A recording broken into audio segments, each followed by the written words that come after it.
ছিল এক সোনালি অতীত, নাড়িয়ে দিতাম সব মেরে আইন ছিল শুধু ইনসাফেরই, জুলুম রুখে দিতে হতো না দেরি।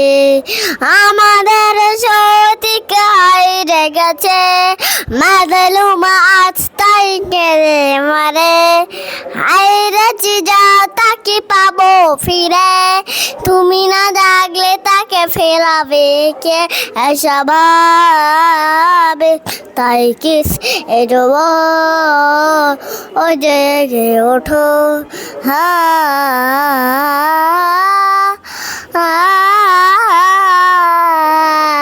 খুব ভালো হচ্ছে। তারপর তুমি কি জানি খালিদের কথা, সালাউদ্দিনের শতবীর গাথা, যুগে যুগে তারা ছিল উম্মার ত্রাতা। তবে কেন আজ মনে শোকাথু ব্যথা, নিদিয়ান নইঙর আর আকাশে নইঙর যে তোমারে ভাই, মেটাবে জুলুম চিরতলে। যাকে কবুলে গিনে সরে জাল।